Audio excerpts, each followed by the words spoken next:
اعوذ بالله من الشیطان الرجیم. بسم الله الرحمن الرحیم.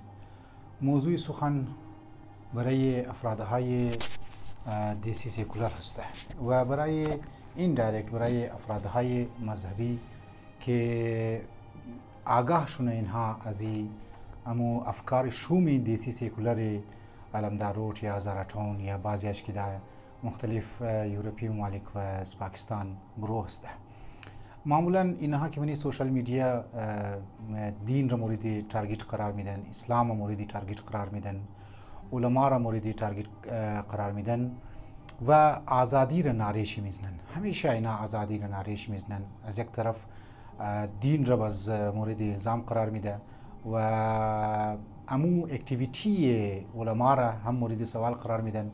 آزادی بیان را و آزادی اکتیویتی که اینها خودونش قایل هسته که هر کس آزاد باشه،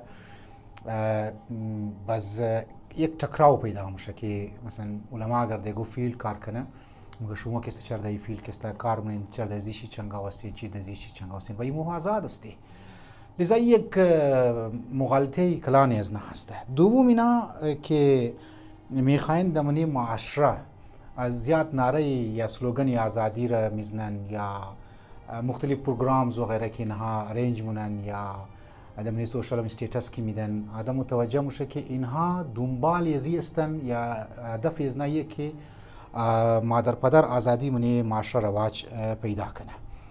بی‌حیایی زیاد شونه و کو ایژوکیشن زیاد باشه، مخلوط نظام تعلیم باشه و دکترو که بغیر کدام هزیتیشن کدی جوانها گپ بزنه، اگر اونجا ایگو کسبایا ایگو تنقید کنه یا کریتیسایز کنه اینها واویلایش که بر میشه. در حقیقت پسی پرده امو نقطه نگاه شیطانی از نایه که اینا خودون چی از بی‌حیایی خوشی مایا، یعنی اینا خودی بی‌حیاین، اینا خودی کدی دخترای جوان کدی نامحرما میخوای آزادانه گفت و شنید داشته باشه، امو اندرونی جنسی لذت خوره از این طریقه که اینها میخوای بر کنه.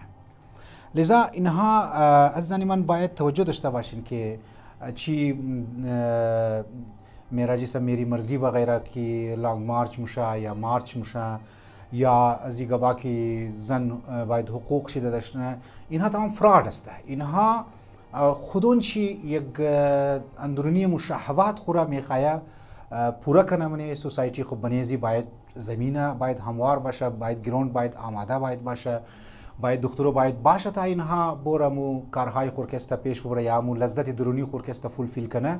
لذا اینها از خاطر اینا رها میزنه. باید هوشیار باشی، این مغالطه از نسته و امو اهداف شومی از نا امی است. باید جوانها آگاه باشه. والسلام علیکم و رحمت الله و برکاته.